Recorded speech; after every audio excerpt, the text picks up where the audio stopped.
एक सवाल है, प्रभास गिर रहा है या उसे गिराया जा रहा है? जिस एक्टर को कभी इंडिया का भगवान कहा जाता था, आज उसी को सोशल मीडिया पर ओवररेटेड, फिनिश्ड और फ्लॉप मशीन बोला जा रहा है। लेकिन आज बातें इमोशन से नहीं होंगी। आज सिर्फ फैक्ट्स और सच्चाई बोलेगी। एक वक्त था जब साउथ नहीं, पूरा इंडिया एक ही नाम लेता था, Prabhas.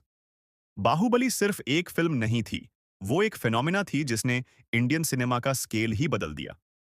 Hollywood level VFX, mythological grandness और एक ऐसा सुपरस्टार जो इंटरव्यू कम और काम ज्यादा करता था। बाहुबली के बाद प्रभास सिर्फ एक्टर नहीं रहा, वो पैन इंडिया ब्रांड बन गया। और यहीं से असली प्रॉब्लम शुरू होती है, क्योंकि जब ऑडियंस किसी एक्टर को एक्टर नहीं बल्कि इवेंट समझने लगती है, तब एक्सपेक्टेशन खतरनाक हो जाती है। फिर आई साहो। एक्शन बहुत था लेकिन इमोशन नहीं था। राधे श्याम आई, रोमांस था लेकिन कनेक्शन नहीं बना। आदि पुरुष आई, इंटेंशन अच्छी थी लेकिन एग्जीक्यूशन ने सब बिगाड़ दिया और इंटरनेट को मिल गया एक नया टारगेट। अब दिक्कत ये नहीं थी कि फिल्में फ्लॉप हुईं, दिक्कत ये थी कि प्रभास के साथ क्रिटिसिज्म से ज्यादा पर्सनल ट्रोलिंग शुरू हो गई। लुक्स पर मीम्स बने, वेट पर जोक्स उड़े और डायलॉग डिलीवरी पर गालियां दी गईं। सवाल यह है कि जब कोई और स्टार एक्सपेरिमेंट करता है और फिल्म नहीं चलती तो उसे ब्रेव अटेम्प्ट कहा जाता है, लेकिन प्रभास करे तो सीधा करियर खत्म क्यों बोला जाता है? ये डबल स्टैंडर्ड क्यों है?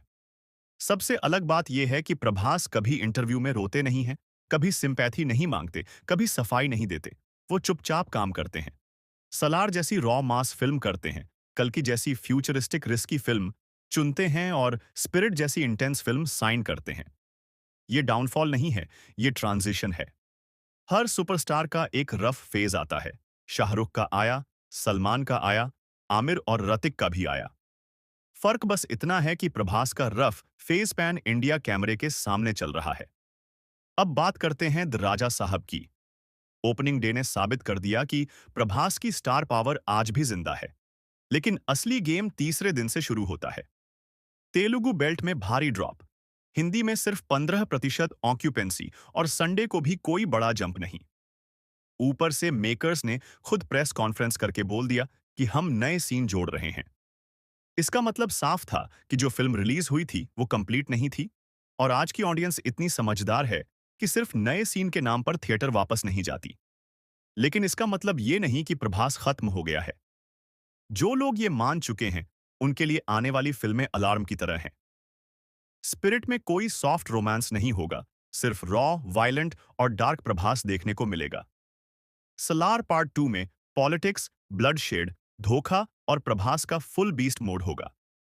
कल की पार्ट 2 में माइथोलॉजी, साइंस फिक्शन और फ्यूचर वॉर के साथ प्रभास को एक ग्लोबल हीरो की तरह पेश किया जाएगा। और उसके अलावा एक पीरियड ड्रामा भी आने वाला है जो मास एक्टर वाली इमेज तोड़ सकता है। तो सवाल ये नहीं है कि प्रभास सरवाइव करेगा या नहीं। सवाल ये है कि जब ये फिल्में बैक टू बैक आएंगी तब कौन कौन सरवाइव करेगा। आज जो लोग उसे ओवरहाइप्ड बोल रहे हैं, कल वही बोलेंगे, हमने कभी डाउट नहीं किया था। प्रभास परफेक्ट नहीं है, लेकिन वो फेक भी नहीं है।